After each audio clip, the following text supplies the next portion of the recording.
जिस तरीके से इस देश में नोटबंदी हुई थी, उसी तरीके से बिहार के माध्यम से ये वोट बंदी करना चाहते हैं। वोट में देकर अपने पसंदीदा सरकार नहीं चुन सकता, तो फिर मैं क्या हूँ? एक मृत व्यक्ति के समान हूँ या मैं एक पशु हूँ? 5 किलो राशन को 60 दिन में डिवाइड कर लीजिए, 85 ग्राम 82 ग्राम आता है। 82 ग्राम एक चूहे का पेट नहीं भरता, इंसान का तो भरेगा क्या? भारत सरकार का दिया हुआ आधार कार्ड वैलिड नहीं है, चुनाव आयोग का दिया हुआ वोटर आई कार्ड वैलिड नहीं है।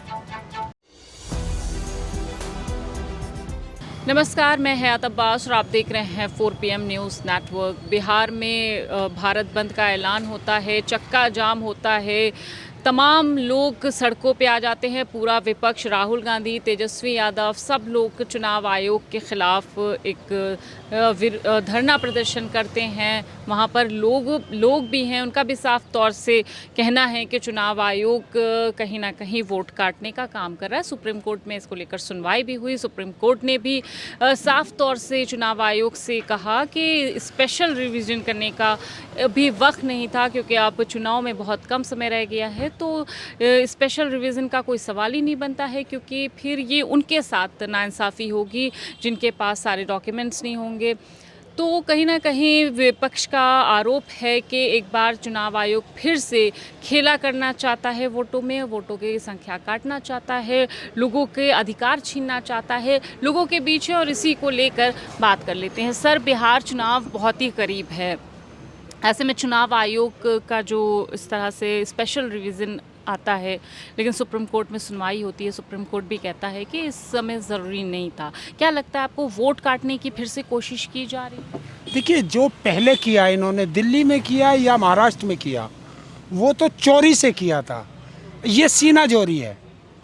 जिस तरीके से इस देश में नोटबंदी हुई थी, उसी तरीके से बिहार के माध्यम से ये वोट बंदी करना चाहते हैं और जनता को वोट के अधिकार से वंचित रखना चाहते हैं। और इस तरह का काम, ये किसी की नागरिकता देखना या तोड़ना या हटाना, ये गृह मंत्रालय का काम है, चुनाव आयोग का काम ही नहीं है।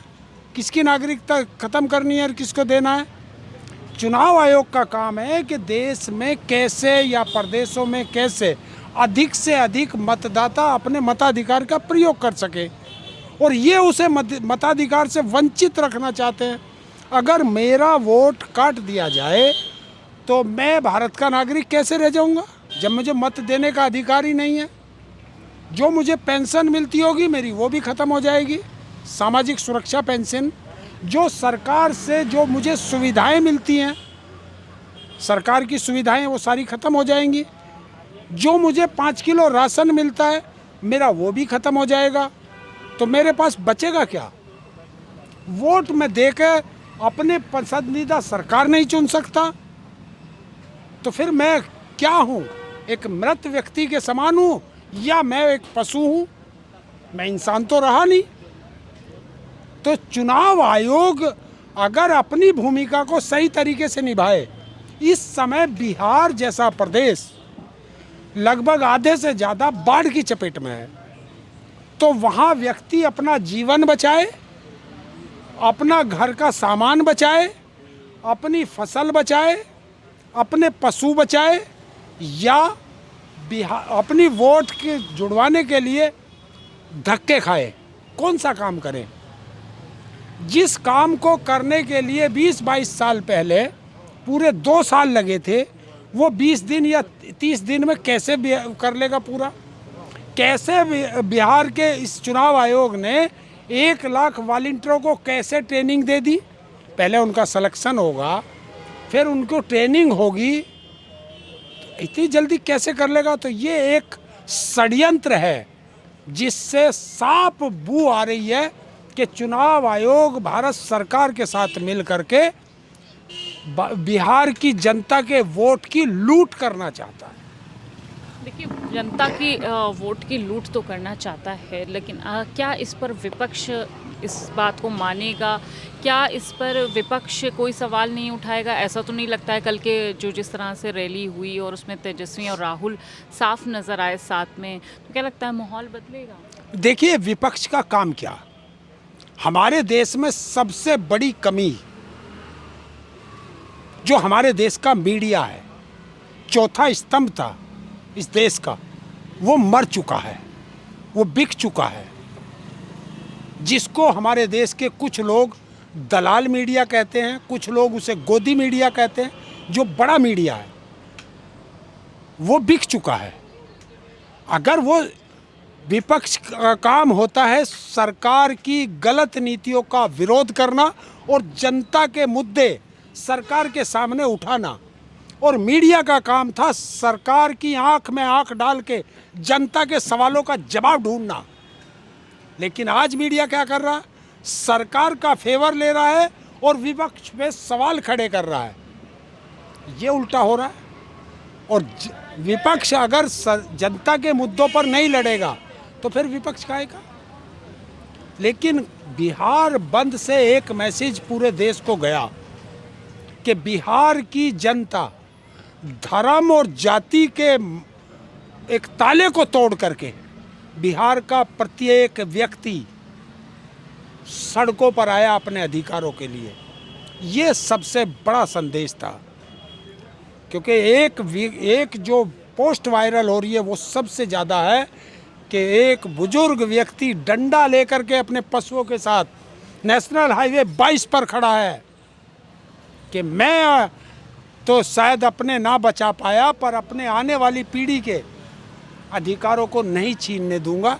ये संदेश जाता है। बिल्कुल। क्या लगता है सर कि विपक्ष इस बार कामयाब होगा? क्योंकि जिस तरह से एनडीए वहाँ पर इंडिया और एनडीए की बराबरी है, नीतीश कुमार गायब नज़र आ रहे हैं। देखिए, नीतीश कुमार को गायब कर दिया गया है। अब नीतीश कुमार, बीजेपी का एक फंडा है, जो पार्टियां बीजेपी के साथ मिली बीजेपी ने उनको ख़त्म कर दिया। उसका बिल्कुल साफ उदाहरण है, पंजाब में अकाली दल सबसे पुराना इनका गठबंधन था, अकाली दल आज है कहाँ? महाराष्ट्र में शिवसेना इनका सबसे बड़ा गठबंधन था, सबसे मजबूत गठबंधन था। पहले शिवसेना को तोड़ा, उसके सिंबल तक से छीन लिए, सब खिन भिन कर दिया।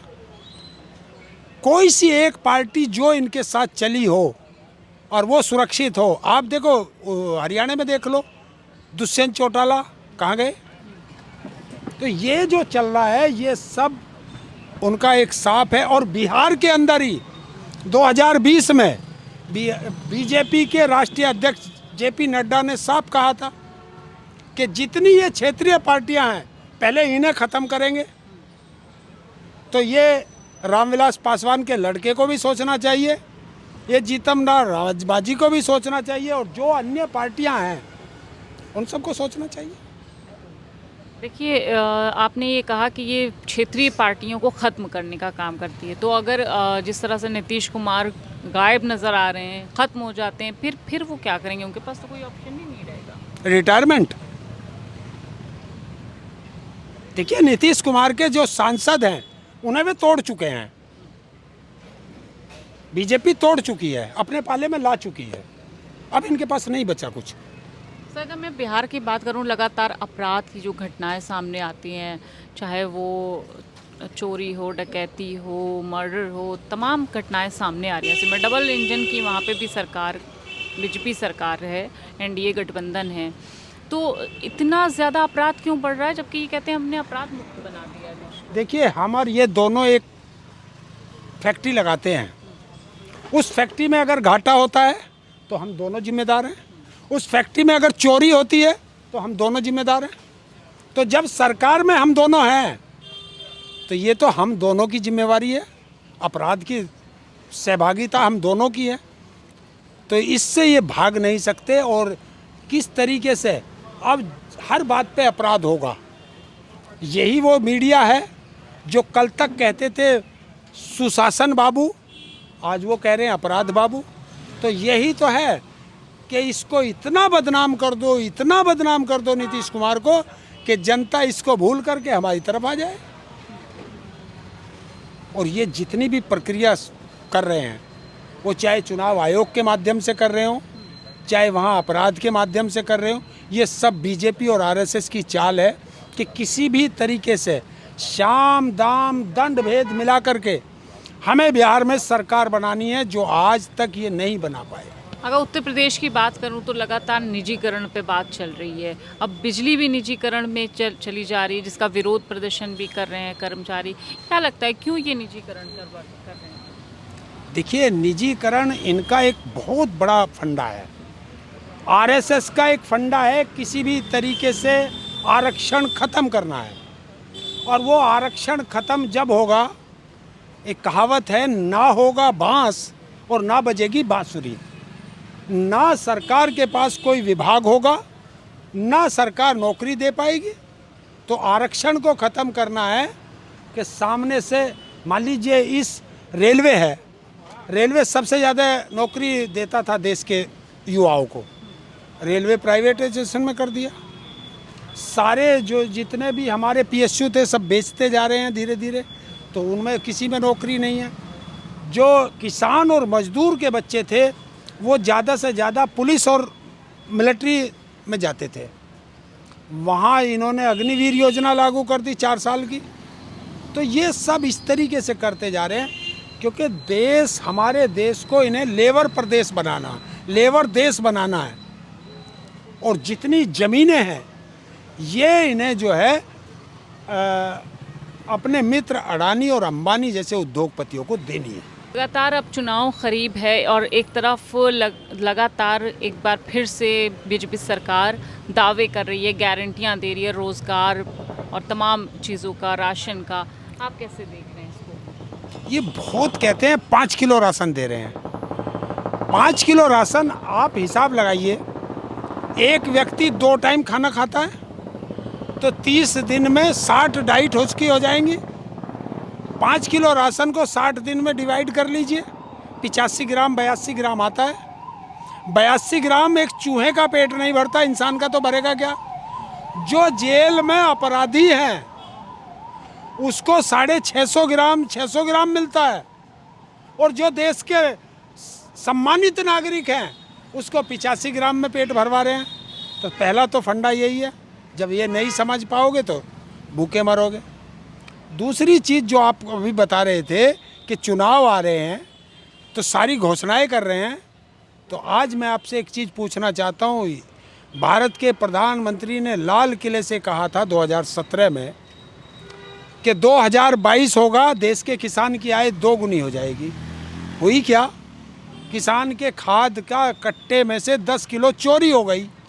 ये तो मैं आपसे पूछना चाहूँगी क्योंकि आप किसान हैं और आप इससे बेहतर, आपसे मैं बता रहा हूँ कि पहले 50 किलो का यूरिया का कट्टा था, फिर 45 का किया, अब 40 किलो का कर दिया, तो 10 किलो खाद की चोरी हो गई। किसान का धान 800 रुपये में बिक रहा है, 888 MSP और 800 रुपये में बिक रहा है, तो किसान की चोरी आधी हो गई। सारे पेस्टिसाइड महंगे हो गए, अब यूरिया और डाई बिल्कुल नकली आ रही है और सरकार पकड़ रही है। तो फिर बन कैसे रहा? सरकार तुम्हारी, जांच एजेंसियां तुम्हारी, सब चीज़ तुम्हारी। 10 साल 11 साल से केंद्र में सरकार, 20 साल से बिहार में सरकार, 8-9 साल से उत्तर प्रदेश में सरकार, अधिकतर प्रदेशों में तुम्हारी सरकार है, फिर भी नकली मिल रहा है किसान को। जिम्मेवार कौन? लाल किले से देश के प्रधानमंत्री ने कहा था कि 2022 तक हर परिवार के सर पे छत होगी। वहाँ तो घर ही तोड़े जा रहे दिल्ली में। नरेंद्र मोदी जी ने कहा था जहाँ झुग्गी वहीं मकान, अब वे सारी तोड़ दी गई। नरेंद्र मोदी जी ने कहा था 2 करोड़ रोजगार हर साल दूंगा, काला धन वापस आएगा, 15 लाख हर खाते में जाएंगे। एक वादा मुझे बता दो जो नरेंद्र मोदी जी ने पूरा किया हो। इसमें इन्होंने ही कहा था, यही उत्तर प्रदेश है कि माताओं बहनों वोट दीजिए, सरकार बनते के साथ हर होली और दीपावली पे एक सिलेंडर 500 रुपये में मिलेगा। आज तक मिला क्या? यही बिहार है जिसकी आप बात कर रहे हो। नरेंद्र मोदी गया था इन्हीं बिहारियों की कीमत लगा के आया था। बोलो 60 लाख करोड़ दे दूं, 70 लाख करोड़ दे दूं, बोलो 80 लाख करोड़ दे दूं, बोलो 90 लाख करोड़ दे दूं, बोलो 105 लाख करोड़ दे दूं, चलिए 125 लाख करोड़ दिया। वो आज तक दिया क्या? और फिर एक पिटारा खोल के बैठ गए। तो क्या बिहार की जनता इतनी समझदार नहीं है? वो हर हिसाब मांगेगी। और ये जितना बिहार में वोट वोट काटने की बात चल रही है, बिहार का युवा सड़कों पर है अपने रोजगार को लेके, और वो बिहार के उन्हीं रोजगार बेरोजगार युवाओं को परेशान करने के लिए उनका वोट न बन जाए, कभी सत्ता परिवर्तन कर दें, तो उनको परेशान किया जा रहा है कि आप जो है अपना जन्म प्रमाण पत्र लगाइए और अपने माता पिता का लगाइए। मैं पूछता हूं, जो चुनाव आयोग ने ये जारी किया है, चुनाव आयोग अपने माँ बाप का सर्टिफिकेट दिखा दे, देश का प्रधानमंत्री अपने माँ बाप का दिखा दे, देश का गृह मंत्री अपने माँ बाप का दिखा दे, उत्तर प्रदेश का मुख्यमंत्री अपने माँ बाप का दिखा दे, बिहार का मुख्यमंत्री अपने माँ बाप का दिखा दे। है ही नहीं। और जिस डॉक्यूमेंट को उसने वैलिड किया, ये कह करके कि हाई स्कूल का प्रमाण पत्र दिखाएं, और वो प्रमाण पत्र हो जिसमें आपकी जन्म तिथि भी हो और आपका बर्थ और पैलेस भी हो, तो इन मूर्खों से एक चीज़ सवाल करिए सीधा, मैं बहुत कड़क बात कर रहा हूँ, कि हाई स्कूल के सर्टिफिकेट में डेट ऑफ बर्थ तो होती है, जन्म और पैलेस नहीं होता, तो वो कैसे वैलिड हो गया? भारत सरकार का दिया हुआ आधार कार्ड वैलिड नहीं है, चुनाव आयोग का दिया हुआ वोटर आई कार्ड वैलिड नहीं है, जो मनरेगा का दिया हुआ कार्ड वैलिड नहीं है, और जो हमारा राशन कार्ड है वो वैलिड नहीं है। पासपोर्ट बिहार पे 2% लोगों पे है, जन्म प्रमाण पत्र 11% लोगों पे है। और बता दें, क्या बिहार में 100% साक्षरता है क्या जो आप मांग रहे हो? शिक्षा के स्कूल बंद कर करके तुम दारू की दुकान खोलते जा रहे हो और बात शिक्षा की करते हो। यही तो सवाल है। जिस दिन देश की जनता ये समझ जाएगी, इन गुजरातियों को हिंदुस्तान में रहने के लिए जगह नहीं मिलेगी, इन दोनों गुजरातियों को। बिल्कुल, देखिए हरिंदर ताऊ की आपने बातचीत सुनी, बहुत ही अच्छे सवालों के जवाब उन्होंने दिए। आपको कैसी बातचीत लगी, मैं कमेंट बॉक्स में ज़रूर बताइएगा। कैमरा पर्सन सत्यनारायण के साथ मैं हयात अब्बास, 4 PM न्यूज़ नेटवर्क।